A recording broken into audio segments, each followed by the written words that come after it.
Hello,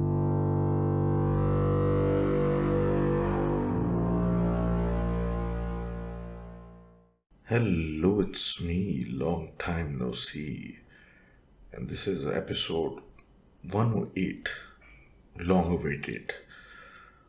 पर सब लोगों को पता है कि I think I don't need to explain कि बंदा अनफोर्सीन सर्कमस्टांसेस हो जाते हैं जिसकी वजह से बंदा मसरूफ़ हो जाता है. तो खैर, with that said and done, the thing is कि ऐसे मसले मसाइल तो होते रहेंगे, हमारी कहानियाँ चलती रहेंगी. Good to see submissions are back और चीज़ें आ रही हैं, और होपफुली मैं एक सिग्नेचर स्टोरी लॉन्च करने वाला हूँ, और देखते हैं उसका क्या रिस्पॉन्स आता है. क्योंकि अगेन एक माहौल बनाने वाली कहानी चाहिए होती है हर किसी को, just to rejuvenate the imagination. तो खैर, लोगों को वैसे ही एतराज़ रहता है कि इंट्रो ज़्यादा लंबा नहीं होना चाहिए, और सही मतलब सही बात है, क्योंकि हमारा मकसद यहाँ पे चिट चैट करने का तो है नहीं. उस चीज़ के लिए हमारे पास इंस्टाग्राम वगैरह है. तो let's get down to business. और आज की पहली कहानी हमारे पास अली की है, जो कि हैदराबाद में लतीफ़ाबाद की स्टोरी है. बेसिकली ये कहते हैं कि इनके मामू का घर था वो, और नवीद नाम है उनका, और वो वहाँ रहा करते थे. तो उनका जो घर था वो 2 मंजिला था, और जो फर्स्ट फ्लोर था उधर, ये जब छोटे थे तो सारी बच्चा पार्टी इंक्लूडिंग मामू वहाँ जाके ऊपर पढ़ते थे, और मतलब एक कमरा था उनका, वहाँ जाके बैठ जाते थे, पढ़ाई करते थे और स्कूल के काम वगैरह.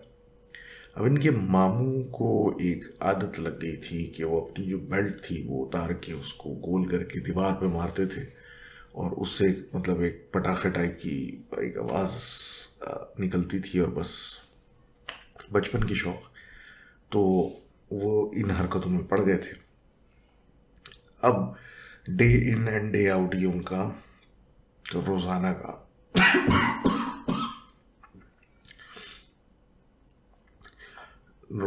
इनका ये मामूल था, और वो ये करते थे.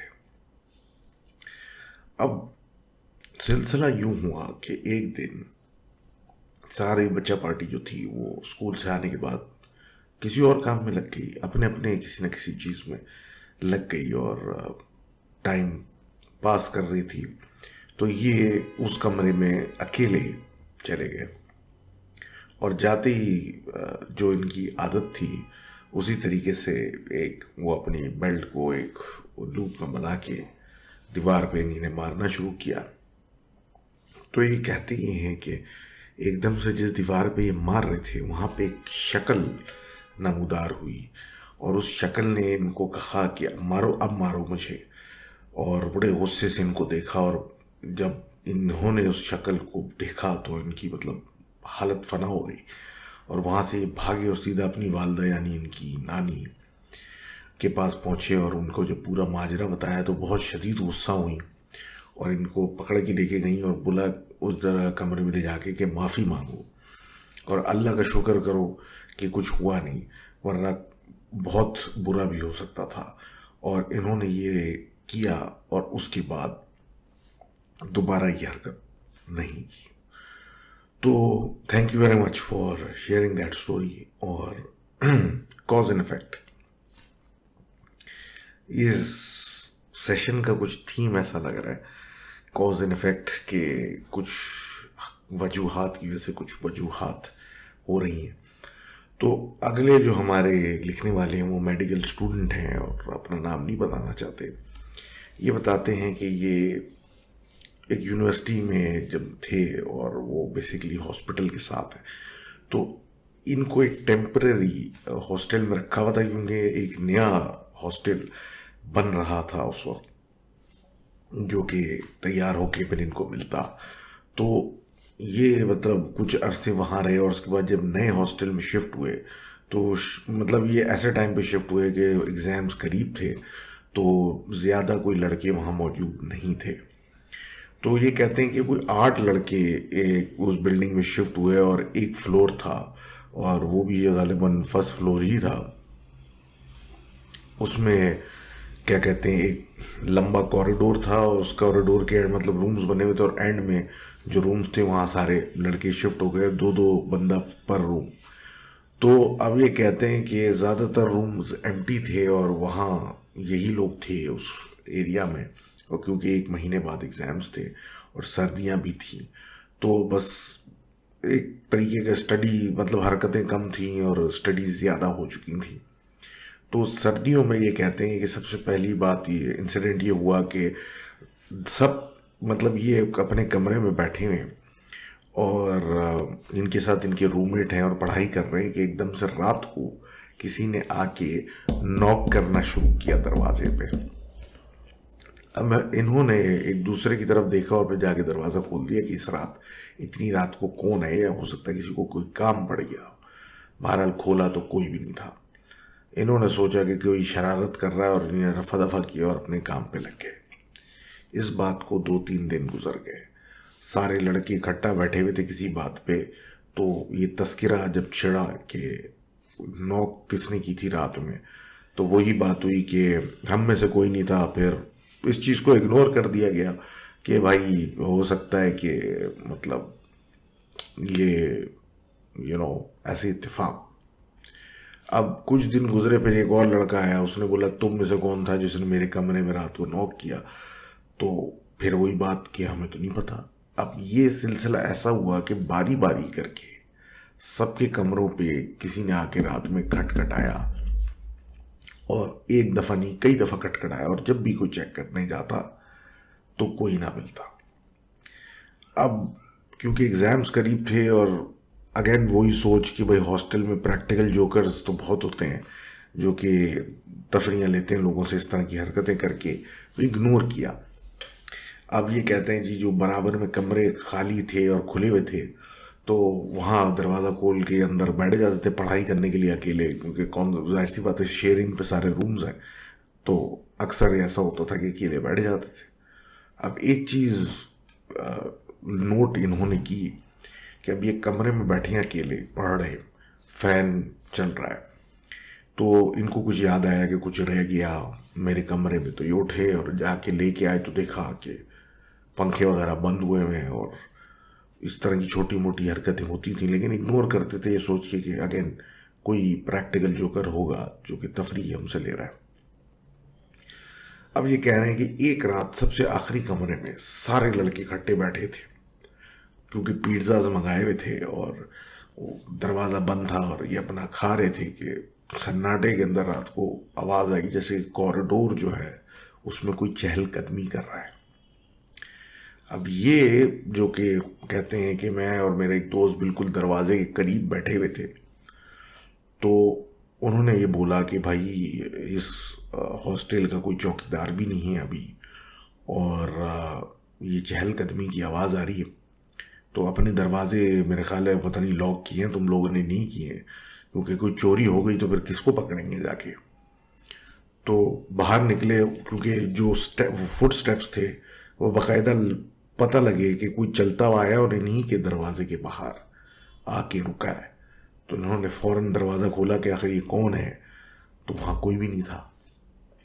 अब ये आवाज़ सब लोगों ने सुनी और सब लोगों ने अपने अपने जाके कमरे चेक किए कि कोई सामान गायब तो नहीं है, बाथरूम वगैरह और कॉरिडोर सीढ़ियाँ सब जगह चेक की, क्योंकि क्लियर आवाज़ थी कि कोई इनके गेट के दरवाजे के बाहर आके रुका है और ये बिल्कुल कॉर्नर पे थे, तो एग्ज़िट करने के लिए भी उसको वापस जाना पड़ता, और वापस जाने की आवाज़ नहीं आई। और सारे कमरे चेक किए तो कुछ भी नहीं मिला। अब इतनी क्लियर इंडिकेशन के बाद थोड़ी परेशानी हुई और सब ने अल्लाह को याद करना शुरू किया, आयतें वगैरह पढ़ी, और इन्होंने फिर इमाम साहब को कॉल की अपने, जिन्होंने ने कभी पढ़ाया कुरान पढ़ाया था। तो उन्होंने एक वजीफ़ा बताया कि तुम ये पढ़ लो और पानी में फूंक के हॉस्टल की में फेंक देना, तो ऐसी चीज़ें तुम्हारे पास नहीं आएंगी।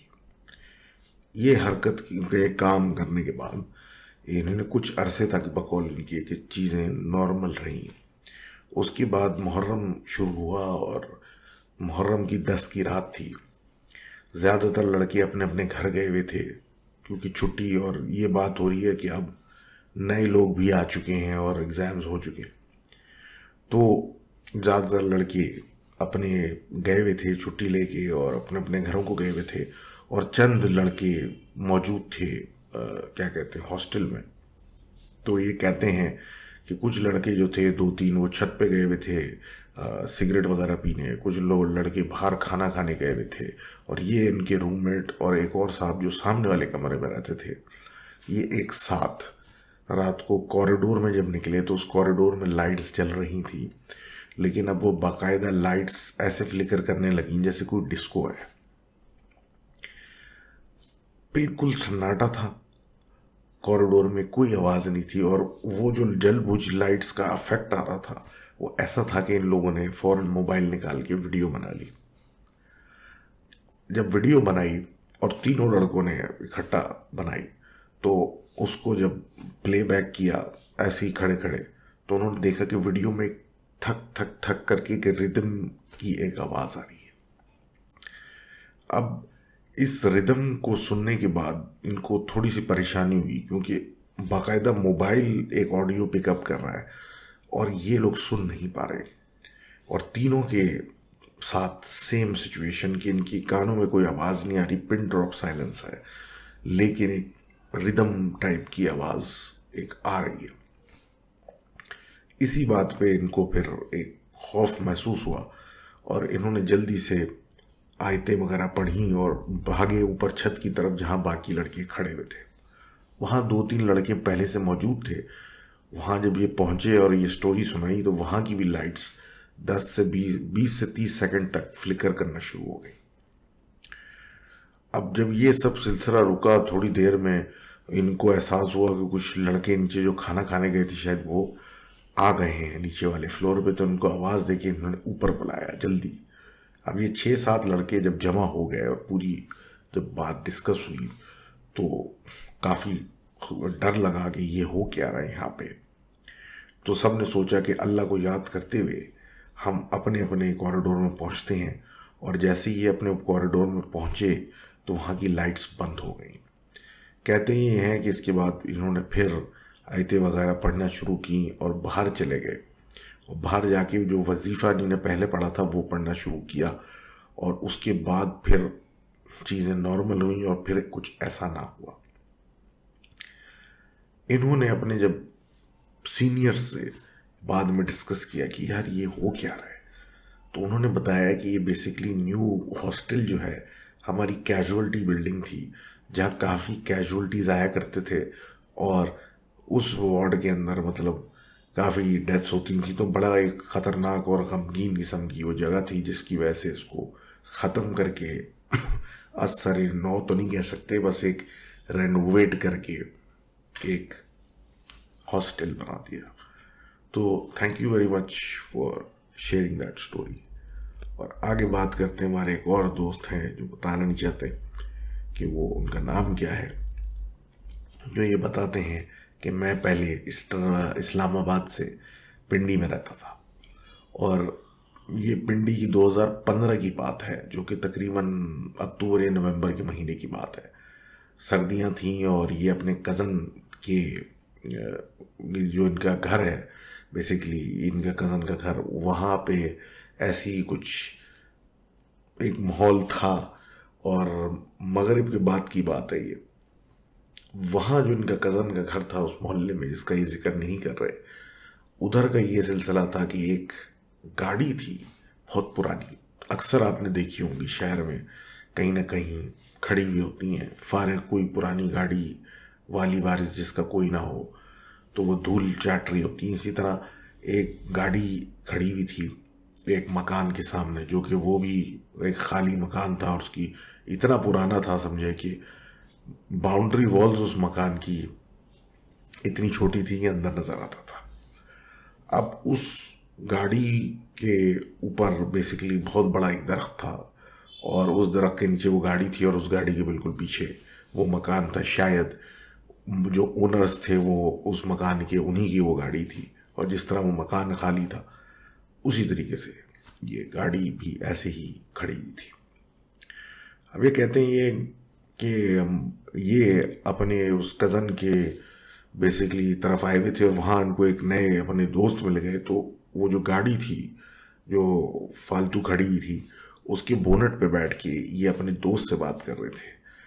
इनकी पीठ उस मकान की तरफ थी, और इनके दोस्त इनको देख के मुखातिब थे कि एकदम से वो चिल्लाना शुरू हुआ, अपने पीछे देख, और भाग गया वहाँ से पागलों की तरह। अब ये कहते हैं कि 2 सेकंड के लिए तो मैं शॉक में चला गया, इसको क्या हुआ। और उसके बाद जब मैंने पलट के देखा तो उस मकान की 4 दीवारी के अंदर एक बड़ा सा काला आदमी खड़ा था, जिसका कोई समझ में नहीं आ रहा था कि आदमी की शक्ल क्या है। बस एक काली दीवार थी, और वो काली दीवार घर के अंदर से ऐसी थी कि मतलब वो लग रहा था ऊंची होती जा रही है, और वो इन्हीं की तरफ जो है वो मुतवज्जा है। ये उसको देख के घबरा गए, और क्योंकि उसकी ना शक्ल समझ में आ रही थी और ना कुछ, बस ये समझ में आ रहा था एक काला धड़ है जो बड़ा होता जा रहा है। ये भागते हुए अपने कज़न के घर में घुस गए। इनकी पतली हालत देख के इनके जो बड़े कज़न थे, जो उस वक्त गालिबन 24-25 साल के थे, उन्होंने कहा कि क्या बातें कर रहे हो। और इनके यहाँ क्योंकि सीसीटीवी कैमरा लगा हुआ था, तो उन्होंने खोल के वीडियो दिखा दी। अब जब वीडियो निकाली तो उसमें एज सच कुछ भी कोई बंदा नज़र ना आया, तो बात ख़त्म हो गई। लेकिन इन्होंने कहा कि ऑल्दो वीडियो दिखा रहे हैं, सब कुछ कर रहे हैं, लेकिन मैं ये चीज़ जो है मैं भूल नहीं सकता, क्योंकि बाकायदा वो एक जो भी काला सी चीज़ थी, उसने एक शलवार कमीज नुमा कपड़े पहने हुए थे, और वो ऐसा लग रहा था जैसे कि इंसान नुमा दीवार है जो कि बढ़ती जा रही थी। तो thank you very much for sharing that story. और इसके बाद हम आगे बात करते हैं हमारे पुराने दोस्त, लिखने वाले और दोस्त हारिस की। हारिस ये कहते हैं कि इनकी वाइफ, जो कि मेरे ख्याल है इंडोनेशियन है, और सलाम उनको भी, तो वो ये कहते हैं कि इनकी वाइफ बेसिकली एक ओल्ड एज होम में काम करती हैं, और वहाँ की एक तरीके से वहाँ की डॉक्टर या नर्स, मतलब उनकी केयर टेकर हैं। तो ये उनका एक्सपीरियंस है। और ये क्योंकि ऑस्ट्रेलिया में रहते हैं, तो मेलबर्न रीजन से बाहर की क्या कहते हैं एक जगह उनको भेजा गया था, मेरे ख्याल उसका नाम है रोजबर्ड। ये इनकी फर्स्ट टाइम ड्यूटी लगी थी यहाँ की, और इस नाइट शिफ्ट थी, और इस फैसिलिटी में 15 पेशेंट्स थे, और बस रात में 2 लोग असाइन थे कि जो मतलब ड्यूटी करेंगे। इनकी शिफ्ट जब स्टार्ट हुई 8:30 बजे, तो मैनेजर ने इनको पहले ही बता दिया था शिफ्ट स्टार्ट होते हुए कि रूम नंबर 7 जो है इनका, वहाँ का पेशेंट जो है वो काफ़ी मतलब शोर शराबा करता है, और उसको आपने इग्नोर करना है, और किसी भी हालत में रूम नंबर 7 को आपने मतलब पूछना नहीं है, बस इग्नोर करें। और सुबह की शिफ्ट वाले जब आएंगे तो वो रूम 7 को खुद देख लेंगे। आप रूम 7 के अलावा सारे पेशेंट्स को देखें, और इसके अलावा आपको देखने की ज़रूरत नहीं है। ये वो बोल के चले गए। अब इनकी वाइफ जो थी इस स्टेटमेंट से थोड़ा सा घबरा गई, क्योंकि एज ए केयर टेकर इनकी रिस्पॉन्सिबिलिटी और कंपनी पॉलिसी भी थी कि हेल्थ केयर प्रोफेशनल को हर पेशेंट को देखना है और ख्याल करना है अगर वो किसी भी किस्म की परेशानी में है। अब ये बात हो रही है 2:30 बजे रात की।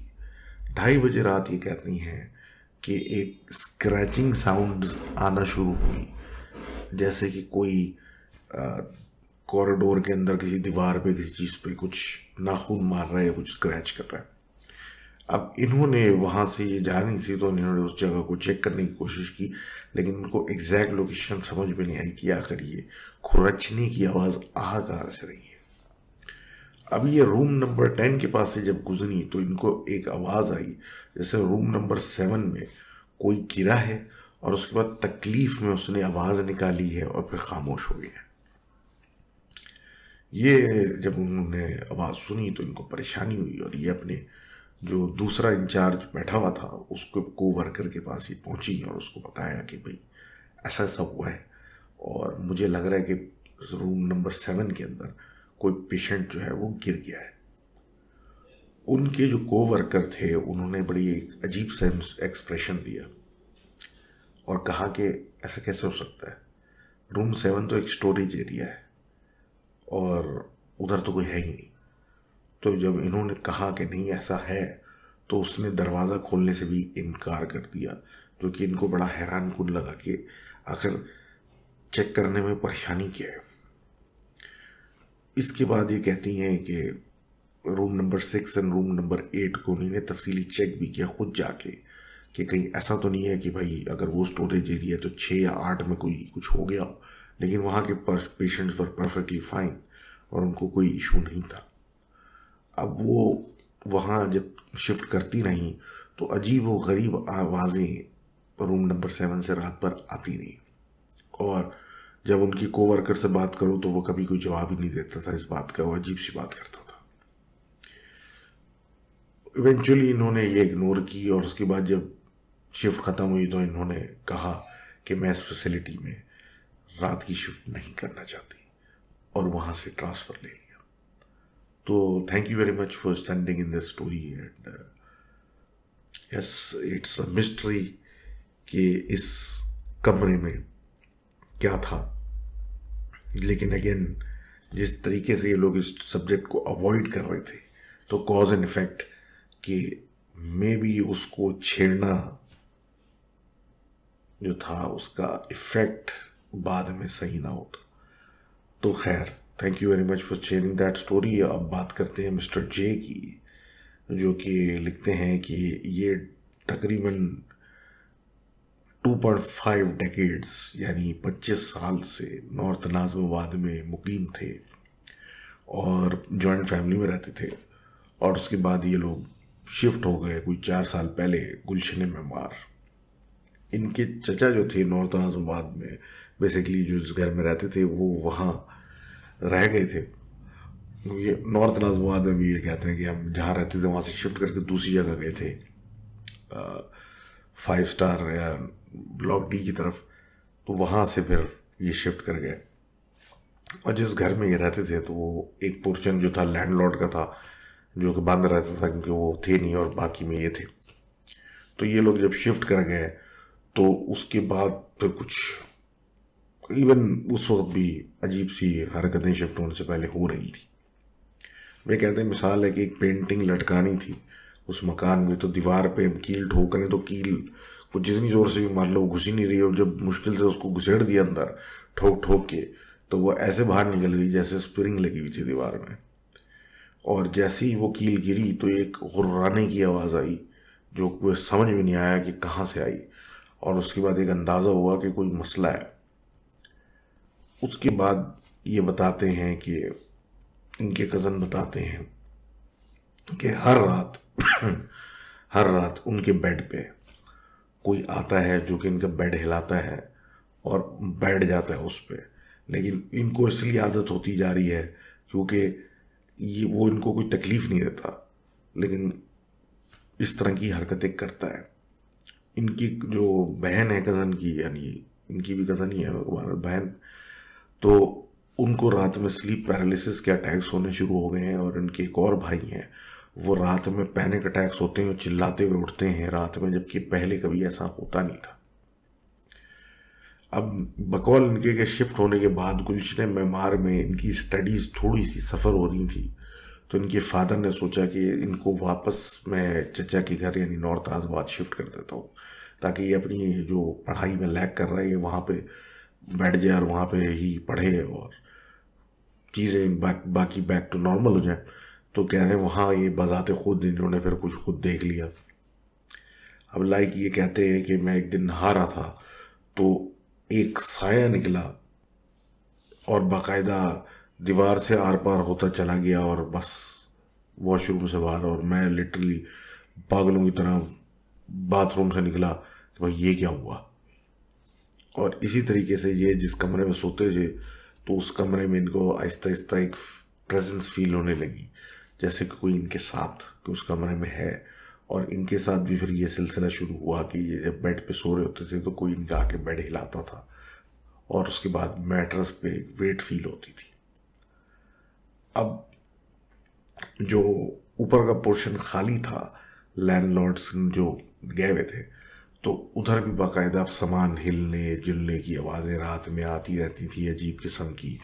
और इनके जो पड़ोसी थे उन्होंने बताया कि एक दिन मैं छत पे खड़ा था, सिगरेट पी रहा था, तो मेरी नज़र आप लोगों के ऊपर के फ्लोर की खिड़की पे जब पड़ी तो खिड़की जो थी हवा वगैरह ऐसी कोई तेज़ नहीं थी, कुछ भी नहीं था, लेकिन वो बाकायदा खोल बंद हो ही जा रही थी।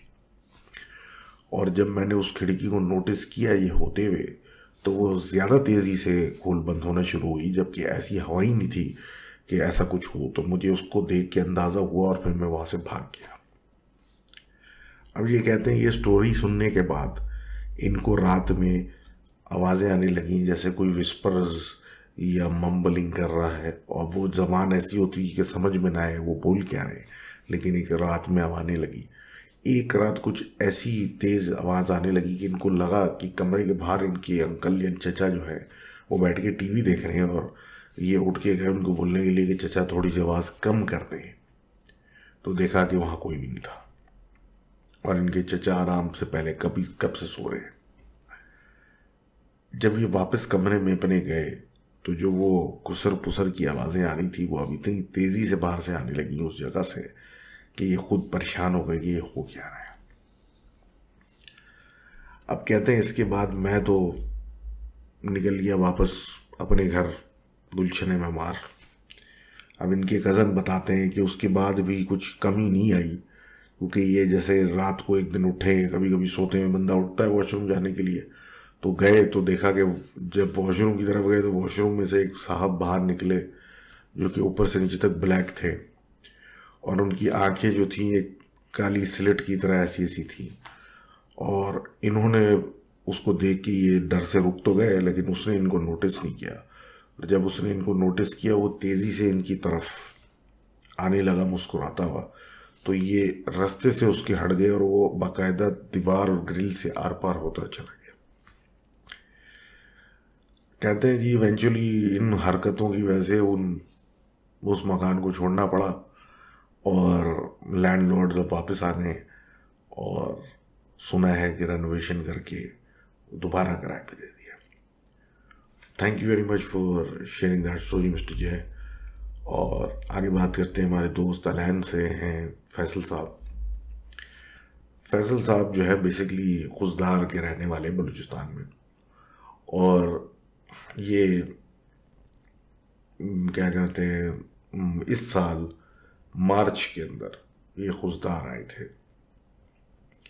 अब कुछ सिलसिला था, कोई लोकल वोटिंग या कुछ था सिलसिला, बहरहाल छुट्टी का दिन था और सबको छुट्टी मिली हुई थी, तो इसीलिए इन लोगों ने अब प्लान बनाया, ये इनके 3 दोस्त, इनके कज़न भी थे, कि एक 80 किलोमीटर दूर एक गांव है जिसका नाम सुराब है, और वहाँ पे एक इनके रिश्तेदार है जिनका एक बड़ा सा गार्डन है, और वहाँ बड़े बड़े मतलब खूबसूरत किस्म की ग्रीनरी है, फल हैं, बागात हैं वगैरह वगैरह।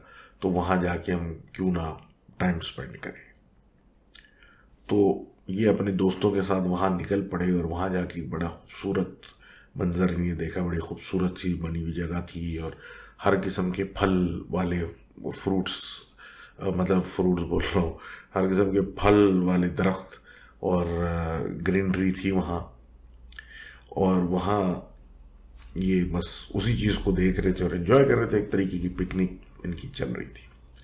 अब एक एक नायाब चीज़ को देखते देखते ये आड़ू के पेड़ के पास पहुंचे और उसको देख के हैरान हुए कि उसके इर्द गिर्द एक बैरियर लगा हुआ था, जैसे कि कोई चाहता नहीं है कि इसके पास जाया जाए।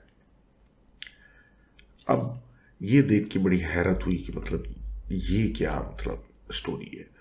और ऑल्दो सीजन नहीं था, लेकिन कुछ कच्चे फल उस पे लगे हुए थे, जो कि अभी लग रहा था कि सेमाई पके हुए स्टेट में है और आप निकाल के खा सकते हैं। मगरिब से अभी वक्त बाकी था मगरिब में, तो ये वहीं बैठ गए और वहाँ बैठ के चिप्स और पेप्सी वगैरह खा रहे थे, पी रहे थे। तो इनके गार्डन का जो उस गार्डन का जो ओनर था वो आया, इनसे बातचीत की।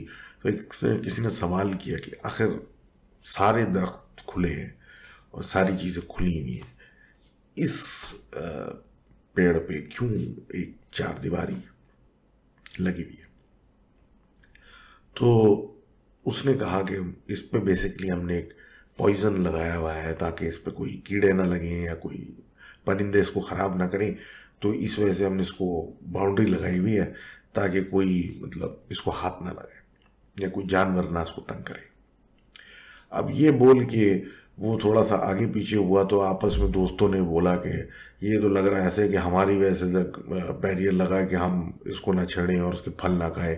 और ऐसे ही बस बातें हो रही थी कि उसी गार्डन ओनर ने वापस आके इनको कहा कि मैं आप लोगों हमारे मेहमान हैं और आपको तो मैंने चाय तक नहीं पूछी, तो मैं आपके लिए एक ज़बरदस्त चाय बनवा के लाता हूँ। जिस पर लोगों ने बोला ऐसी बात नहीं वगैरह, बहरहाल मेहमान नवाजी तो सबको ही पता है हमारे यहाँ गाँव में कैसी होती है। उसने बोला मैं इनकार नहीं सुनूंगा और मैं वो चाय जल्दी से बनाने लेके आने इनके लिए चला गया। अब ये 5 लड़के वहाँ अकेले रह गए और इनमें से 2 ऐसे थे जो कि बस इनको बस जोश चढ़ गया और इन्होंने बोला कि हमें मना किया है तो हम तो फिर भी करेंगे, और जाके फल तोड़ के खा लिया और बताने लगे ओ जी ये तो बड़ा जायकेदार है और ये तो झूठ बोल रहा था और वगैरह वगैरह। और हम सारे कह रहे थे यार किसी की मतलब चीज़ चोरी करके खा रहे हो, उसमें शर्म नहीं आती वगैरह वगैरह। ये सारी बातें चल रही थी कि एकदम से उन दोनों लड़कों के सर में शदीद दर्द शुरू हुआ और उन लोगों ने अजीब पागलों वाली हरकतें शुरू कर दी। कभी हंस रहे हैं, कभी रो रहे हैं, कभी कुछ कर रहे हैं, कभी कुछ कर रहे हैं। और हम सब पहले समझे कि ये ड्रामे कर रहे हैं, उसके बाद हम सोच में पड़ गए कि भाई इनको क्या हो गया। हमने इनको बड़ी मुश्किल से मतलब लिटाया घास पे और हाथ सर पे इनके पानी डाला, पकौल इनके के सर इनके जल रहे थे गर्मी से। उसके बाद ये होश में नहीं रहे। उतनी देर में वो आदमी आया और उसने जब पूछा कि ये क्या है, और उसने अंदाज़ा लगा लिया था कि किसी ने शायद इस दरख्त को हाथ लगाया, तो इन लोगों ने पूरी कहानी बताई कि इन दोनों लड़कों ने फल उतार के खा लिए और उसके बाद से ये शुरू हो गया। तो उस आदमी के एकदम से शक्ल का रंग बदल गया और वो काफ़ी परेशान हो गए। उसने इनको कहा कि जल्दी से इनको उठाओ और मेरे साथ करीबी मस्जिद चलो, और मस्जिद लेके गए और वहाँ इमाम साहब ने इन पे दुआएं पढ़ी, मगरिब की नमाज हुई, सब कुछ किया और पूरी रात वो लड़के बेहोश वहीं रहे। दूसरे दिन जाके इन दोनों को जब होश आया तो वो सब वापस खुशदार चले गए। और वहाँ जाके पता चला कि वो पेड़ जो था, उस पेड़ को कोई हाथ इसलिए नहीं लगाता कि उस पर एक साया है, और ज़्यादातर लोग जो उस पे आते हैं या उसको छेड़ते हैं उनका अंजाम अच्छा नहीं होता। तो thank you very much for sharing that story.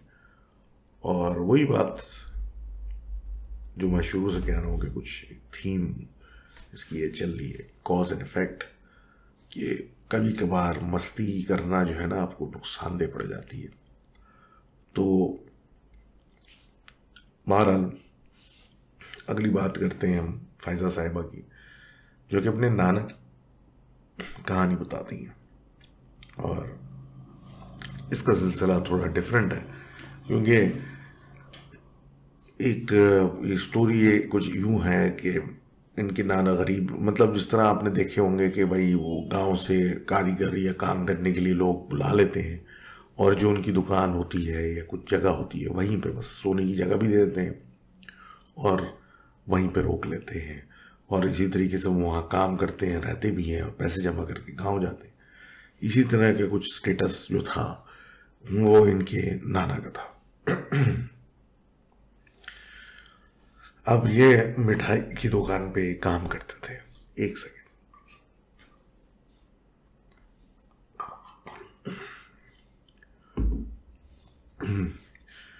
जी, तो ये मिठाई की दुकान पे काम करते थे और बड़े मशहूर एक दुकान थी, एक जावेद साहब होते थे।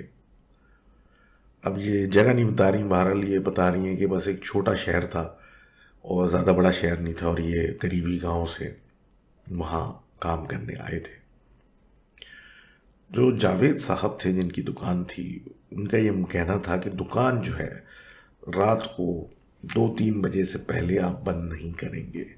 इसीलिए उन्होंने इनको रखा था, क्योंकि ख़ुद वो बैठते थे, लेकिन जाहिर सी बात है सुबह से आके मतलब 9 बजे से या 10 बजे से खोल के बैठ जाते थे और उसके बाद 8-9 बजे वो घर चले जाते थे। लेकिन उसके बाद इनकी जिम्मेदारी होती थी कि दुकान खोल के रखनी, और इनको रखा ही इसलिए गया था, इनको और एक दो और लड़कों को, कि वो रात में 3 बजे तक दुकान को चलाएंगे। अजीब सी बात थी, क्योंकि एक छोटे शहर में ये लोग रिहायशी थे और उधर कोई सच रात का कोई 9 बजे के बाद कुछ ख़ास चहलकदमी या कोई आना जाना होता नहीं था, और रात में कौन 3 बजे मिठाइयाँ लेने आएगा। लेकिन बहरहाल ये थी इनको रखने के लिए और हायर करने के लिए एक वजह थी, तो इसलिए मना तो कर नहीं सकते थे। अब कुछ दिन शुरू किए नौकरी पे, तो उनको थकान बहुत होती थी, क्योंकि पूरे दिन से सुबह से उठे हुए होते थे। 9 बजे इनके सेठ आ जाते थे और ये रातों को 3-3 बजे तक जाग रहे होते थे, क्योंकि उनके अहकामात थे। लेकिन अब क्या करें, नौकरी करनी है। तो 2-3 दिन इनको ये काम करते हुए गुजरे, तो 2:30-3 बजे ये काउंटर पे खड़े थे और बड़ी आधी नींद वाली हालत में, तो एक साहब अंदर आए जो बड़े लहीम शहीम लंबे चौड़े थे और उन्होंने सफ़ेद कपड़े पहने हुए थे और इनसे कहा कि मुझे XYZ किस्म की मिठाइयाँ चाहिए 40 किलो।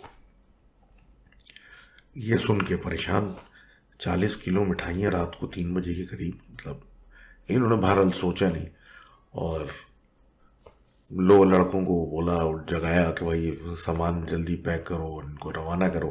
तो उन्होंने जाके चीज़ें रवाना मतलब जमा की और यही इनका इरादा था कि बस ये सामान लेके जाएंगे, हम शटर गिरा के सो जाएंगे।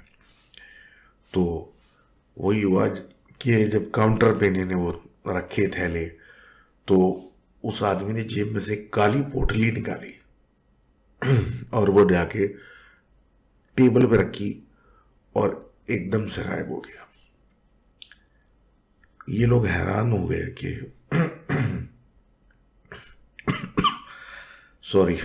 ये लोग हैरान हो गए कि एक आदमी हमारे सामने आया और एकदम से गायब हो गया। ये क्या मतलब, ये कैसे हुआ? और मिठाई भी सारी गायब हो गई, 40 किलो की मिठाई गायब हो गई। महाराज जब पोटली खोली तो उसमें नए नोट रखे थे। तो वो नए नोट रखने के बाद एक लड़के ने उनको कहा कि कोई आदमी नहीं आया था, ये शायद कुछ और था, जिस पे बात रफा दफा हुई, दुकान बंद हुई और ये सो गए। अब ये तो तय हो गया था कि कोई मामला है, और इस तरह की हरकतें आहिस्ता आहिस्ता इन्होंने देखना शुरू कर दी। हम जैसे जैसे वक्त गुजरता गया तो चीज़ें और देखते गए। इन्होंने नोटिस किया कि इनकी दुकान के थोड़ा सा ही फासले पे बिल्कुल सामने एक बहुत बड़ा पेड़ था, बरगद का पेड़ था, और उसमें कभी कभी रात को छोटे बौने बने छोटे से आदमी, जिनके मुंह बड़े होते थे और जिस्म छोटा होता था, वो एक शाख से दूसरी शाख पे छलांगे मारते थे और कभी कभी इस तरीके से बंदरों की तरह जाते थे, कैसे लटक लटक के, और ये देखते थे कि एक तरफ से दूसरी तरफ जाते थे और बड़ी तेज़ी से, और वो गायब हो जाते थे। कभी कभी ये उनको देख रहे होते थे तो वो इनको देख के अजीब सी मुस्कुराहट देते थे और गायब हो जाते थे। और इसके बाद इनको अंदाज़ा होना शुरू हुआ कि ये रात के 3 बजे वाला सिलसिला कुछ और है। एक लड़के ने इनके जब काउंटर पे था तो उसने बाकायदा देखा कि कोई चीज़ सफ़ेद साया सा था वो दरख्त से नीचे गिरा, और वो एक इंसान नुमा शेप में आने के बाद इनकी दुकान में आया और उसने आके इनसे मिठाई की रिक्वेस्ट की। इन्होंने वो जितने उसने मांगे थे दिए और वो लेके गायब हो गया। इनका ये मानना था कि इस तरह की चीज़ें जब ये होने लगी तो इनको अंदाज़ा हुआ, और जब ये अपने सेठ साहब से बात करते थे तो वो इनको कोई इस बात पे जवाब नहीं देते थे, बस ये कहते थे कि जो भी ग्राहक आना है उसको आपने सर्व करना है। एक दिन एक बड़े मियाँ, जो उनकी कपड़े भी सफ़ेद थे और दाढ़ी इस कदर लंबी थी कि वो बस ज़मीन को टच करने वाली थी, दुकान में एंटर हुए और इनसे मुखातिब होकर इनके नाना से उन्होंने जब बात की और अपनी फरमाइश की कि फ़लाँ फ़लाँ चीज़ मुझे ला दो, तो ये बोलते हुए उन्होंने पूछा इनसे कि तुम्हारी अम्मी की कैसी तबीयत है। जिस पे ये परेशान हुए और उन्होंने इनसे पूछा कि मैं आपको नहीं जानता तो आप मतलब क्या कहते हैं मुझसे क्यों पूछ रहे हैं। जब ये जवाब सवाल किया गया कि मैं आपको नहीं जानता और आप मुझसे ऐसे सवाल क्यों कर रहे हैं, तो उस आदमी ने पूछा कि आप मुझे नहीं जानते लेकिन मैं आपको बहुत अच्छी तरीके से जानता हूँ। और उसने इनसे सामान लिया और बाहर की तरफ जाने लगा तो उन्होंने देखा कि वो पैर हिला नहीं रहा, खड़े खड़े ही चल पड़ा है वो, और एक जगह बिल्कुल सीधा खड़े होके फ्लोट करता हुआ दुकान के बाहर जाके गायब हो गया। इन कुछ अरसे में इन्होंने अंदाज़ा लगाया कि इस दुकान की जो रनिंग है या जो दुकान की सेल है, 80% सेल इन्हीं रात की मिठाइयाँ बेचने से हो रही है। और जो भी इनकी पेमेंट्स हैं वो ऐसी होती हैं कि ये हाथ किसी से नहीं मिलाते, कभी पोटली में नोट रख के चले जाते हैं या कभी कोई एक को सोने की चेन रख देते हैं या इस तरह की कोई चीज़ रख के चले जाते हैं जिसके बदले ये अपने मुंह मांगा सामान लेके जाते हैं। और इनको अंदाज़ा था कि जो लोग आते हैं वो नेक आते हैं, क्योंकि उनके पास से एक खुशबू भी आ रही होती है और उनकी जो हुलिया होता है वो बहुत साफ़ सुथरा होता है, तो एक फिर भी इत्मीनान रहता था कि ये हम लोग मतलब महफूज हैं और ठीक है सब कुछ। अब वो कहते हैं कि एक रात इनके नाना अकेले थे दुकान पे और दूसरा कारीगर जो था वो गांव वापस चला गया था। तो एक औरत दुकान में आई जिसने लाल जोड़ा पहना हुआ था और अच्छी खासी ज्वेलरी पहनी हुई थी। उसने आके इनसे सिर्फ ये कहा कि जो भी तुम्हारे मिठाई रह गई आज वो मुझे दे दो। वो उन्होंने दी और उसके बाद वो गायब हुई, जिसके बाद इनकी हिम्मत जवाब दे गई और इन्होंने बोला मैं ये काम नहीं कर सकता। आगे पता नहीं क्या हुआ जावेद साहब की मिठाई की दुकान का, लेकिन इनके नाना फिर वापस गांव चले गए और उसके बाद ये गांव में ही रहे और गांव में ही इंतकाल हुआ। तो thank you very much for sharing that stories Faiza. और अब आगे बात करते हैं मिस्टर RM की, जिनका क्लासिक केस है ऑफ कॉज एंड इफेक्ट। अब ये कहते हैं कि मैं फैसलाबाद में रहता हूँ अभी भी, और मैं उस वक्त BSc नर्सिंग वगैरह कर रहा था और इंस्टीट्यूट मतलब एक इंटर्नशिप भी कर रहा था, लेकिन साथ में एक होम नर्सिंग के काम भी करके पैसे कमा रहा था। और कभी कभी ऐसा होता था कि 18 घंटे में दिन में काम कर रहा होता था, ताकि मतलब पढ़ाई भी, पैसे भी, सब कुछ, इंटर्नशिप भी, और ऐसे मतलब दिन गुजरते थे कि होश में ही नहीं होता था। अब ये उस वक्त की बात है जब ये 3rd ईयर में आ चुके थे, और एक ख़ास इस चीज़ का पैटर्न ये है कि ये अब ऐसे हो चुके थे, ऐसे चल रहे थे कि इनको किसी चीज़ की परवाह नहीं थी, सफाई सुथराई की, या मतलब क्या कर रहे हैं, क्या खा रहे हैं, क्या पी रहे हैं, मतलब बिल्कुल खुले हिसाब चल रहा था। अब ये कहते हैं एक दिन ये 18 घंटे की शिफ्ट करने के बाद घर जा रहे थे तो इनके कज़न की कॉल आई कि बहुत मतलब टेंशन वाला सीन है, इनके एक दोस्त हैं, उनके पापा बीमार हैं और इनको अर्जेंट ड्रिप लगानी है, तुम जल्दी से आ जाओ तो इनको ड्रिप लगा दो। तो इन्होंने पहले तो काफ़ी बातें की, इसके पास ले जाओ, उसके पास ले जाओ, लेकिन फिर बहरहाल ये आ गए।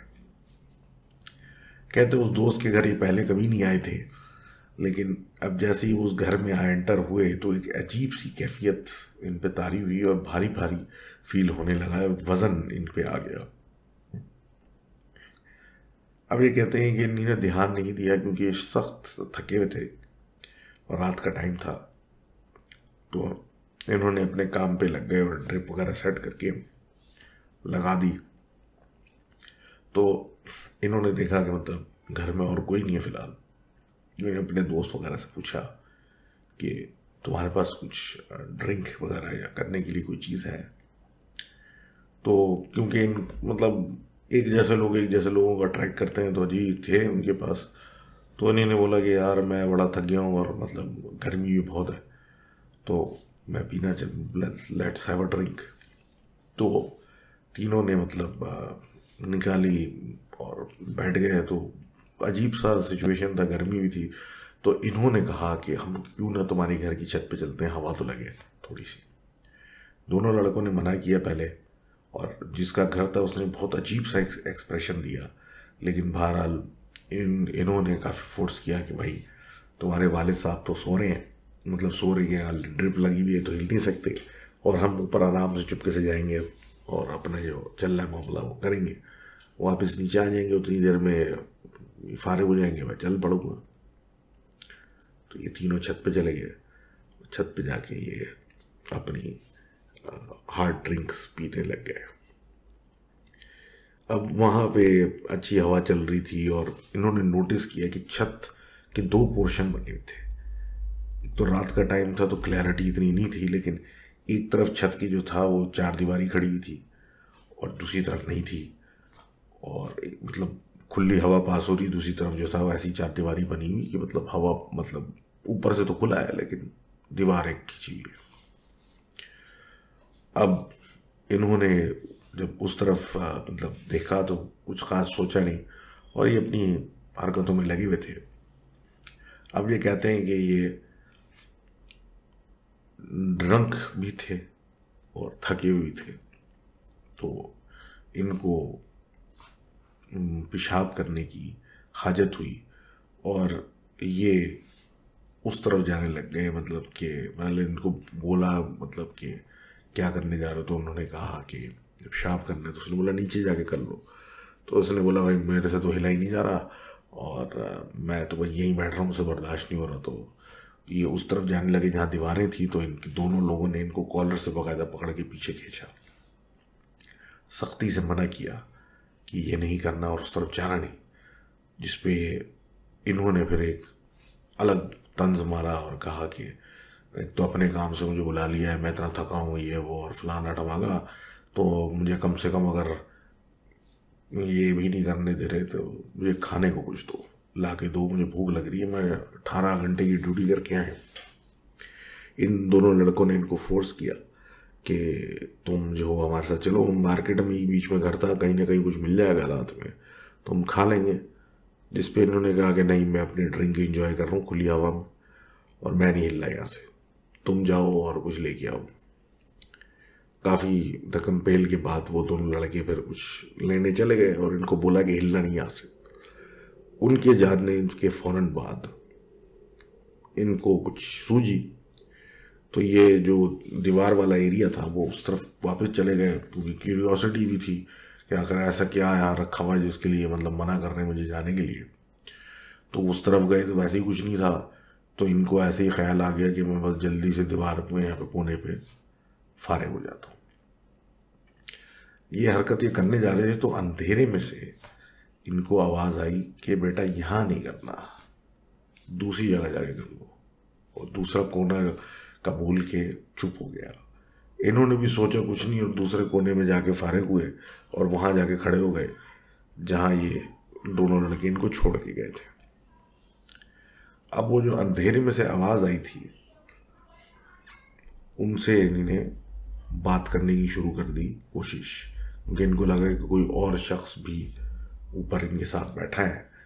तो इन्होंने इनको कहा कि मेरे दोस्त गए हुए हैं खाना लेने और आप भी आए हमारे साथ बैठ जाइएगा और ये वो, ये सारी बातें कर बोल के इन्होंने अपना मोबाइल निकाला और उसको यूज़ करने की कोशिश की। उतनी देर में इन्होंने देखा कि अंधेरे में से एक बहुत लंबा सा आदमी नज़र आया, मतलब नज़र आना शुरू हुआ, जिसने ऐसा लग रहा था कि कोई ओवरकोट सा पहना हुआ है और कोई टोपी नुमा चीज़ थी।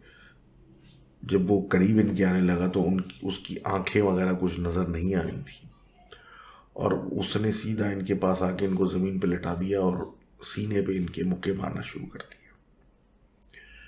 ये इस धींगा मुश्ती से बेहोश हो गए और जब होश आया तो ये नीचे थे, बेड पे लेटे हुए थे और इनके जो दोस्त थे कज़न के और कज़न, उन्हीं ने उनसे पूछा कि भाई ये तुमने ऊपर क्या गंद मचाया था। तो इस पर उसने पूछा क्या, तो बोला जब तो जहाँ से तुम मिले हो वहाँ हर तरफ कचरा ही कचरा तुम्हारे इर्द गिर्द पड़ा हुआ था।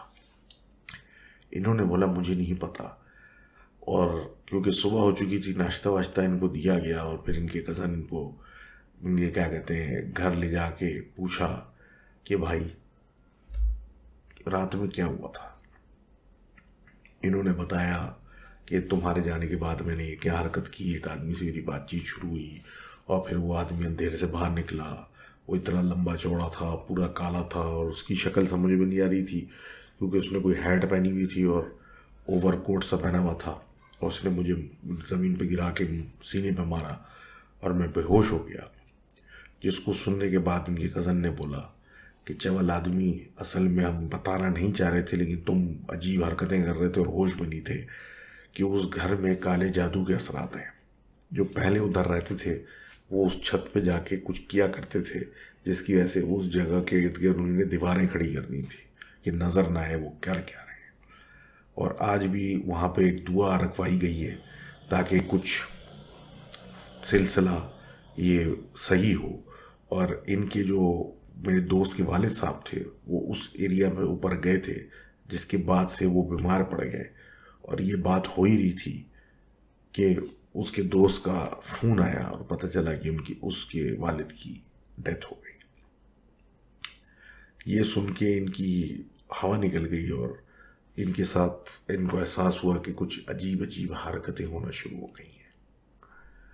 अब ये कहते हैं कि फ़िज़िकली मुझे कोई चीज़ हार्म नहीं करती थी लेकिन मुझे पता था कुछ है और वो मेरे इर्द गिर्द जो लोग थे उसको फील कराती थी कि मैं हूँ और उनको तकलीफ़ देती थी ताकि मुझसे दूर रहें। कहते हैं कुछ महीने गुजरे और इसी तरीके से हम एक जॉइंट फैमिली में रहता था मैं, तो सारे लड़कों का एक रूम बना हुआ था जहाँ वो एक्सरसाइज की मशीनें रखी थी और वो जाके मतलब एक्सरसाइज करते थे। वहाँ ज़्यादातर कोई जाता नहीं था क्योंकि वो लड़कों की पर्सनल चीज़ें पड़ी होती थी। तो इसी तरह इनके दोस्त एक थे, वो इनके कज़न थे फैसल, वो इनके साथ ऊपर जिम में मतलब वो कर रहे थे। तो एक अचानक से एयर कूलर वहाँ का शुरू हुआ और इनके कज़न इतने डर गए कि उन्होंने इनको कहा कि मेरा ख्याल है इस रूम को बंद कर देते हैं और यहाँ आप एक्सरसाइज नहीं करते। ये कहते हैं इसी तरीके से एक कॉल आई थी कि एक अर्जेंट किसी को इंजेक्शन लगानी है और वो बंदा दूर है।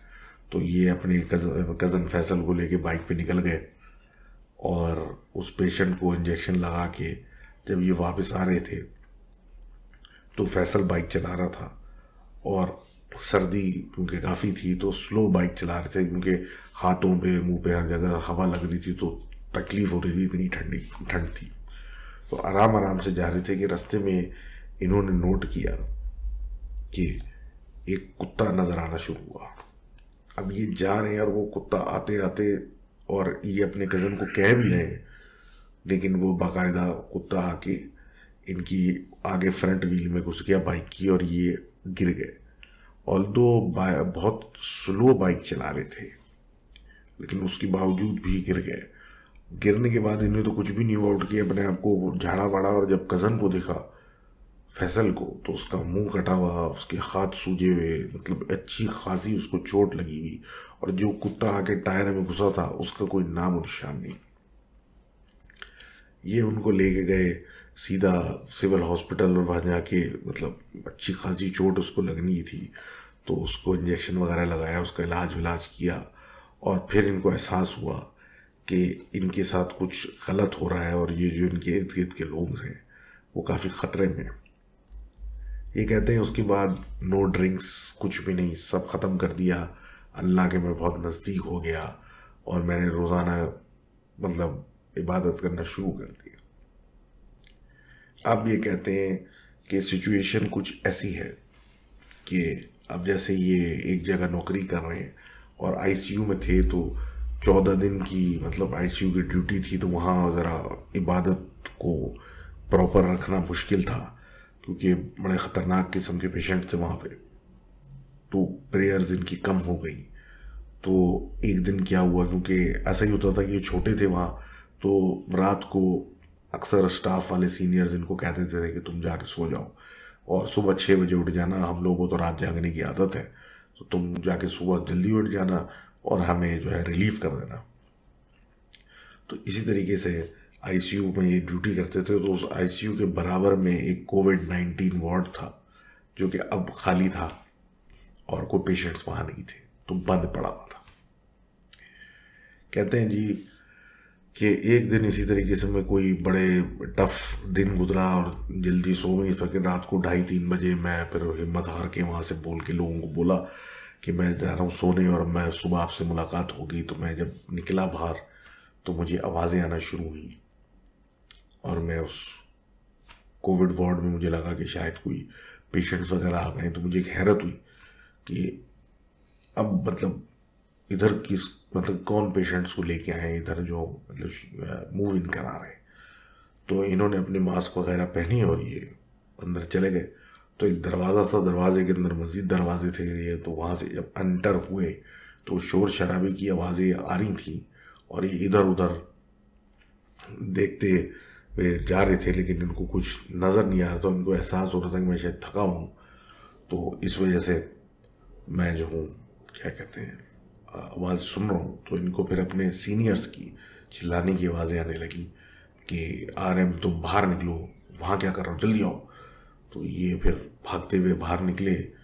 तो इनको कहा गया कि तुम क्या पागल हो, बेवकूफ़ हो के अंदर गए हो, और तुम्हें शायद पता नहीं है कि इस हॉल में एक दफ़ा इसी तरह एक और साहिबा थी, वो गई थी, किसी की आवाज़ आई थी, तो दरवाजे बंद हो गए थे, और वो फिर सुबह मिली थी बेहोश, और अब तो वो रिज़ाइन करके जा भी चुकी हैं। तो इनको एहसास हुआ कि ऐसी चीज़ें जो ये इलाकों में या जगहों पे हैं, जैसे ये प्रेयर से दूर होते हैं, तो वो चीज़ें इनको बुलाने लगती हैं जहाँ पे इनका कोई काम नहीं होता। तो अब ये कोशिश करते हैं कि हर वक्त प्रॉपर प्रेस अपनी मेंटेन रखें और गैप ना आने दें। तो thank you very much for sharing that story, और दिस वाज एपिसोड 108.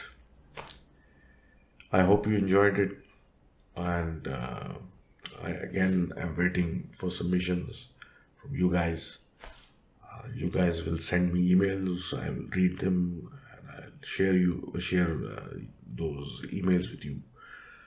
और इसके अलावा जो बात है वो ये है कि अगर आप चाहते हैं कि आपकी ज़बानी कोई स्टोरी हम अपलोड करें, तो वो लॉस्ट टेप्स नाम की एक चीज़ बनाई थी मैंने, जिस पे अगर आप ऑडियो फाइल भेजेंगे तो उस पर हम अपलोड कर देंगे, अगर आप चाहते हैं कि उस पर डालें। अदरवाइज़ जो ईमेल आप करेंगे तो मैं इस तरीके से सुना दूंगा। और अगेन अगर आप लॉस्ट टेप भेजना चाहते हैं तो कोशिश करिएगा कि बैकग्राउंड में साउंड्स ना हो, पंखा बंद करके इस तरीके से रिकॉर्डिंग भेजें, ताकि जितनी क्लैरिटी आ सके आपकी आवाज़ में वो आए। और अगेन आपके ईमेल्स का मुंतज़िर रहूँगा मैं @evilspells000@gmail.com। तो please do send in your emails, and if you want to message me you can on Instagram, क्योंकि यूट्यूब पे ये फैसिलिटी तो मौजूद नहीं है। तो अदर देन दैट आप लोगों का बहुत शुक्रिया, इंतज़ार का बहुत शुक्रिया, और थैंक्स अगेन। अल्लाह हाफिज़।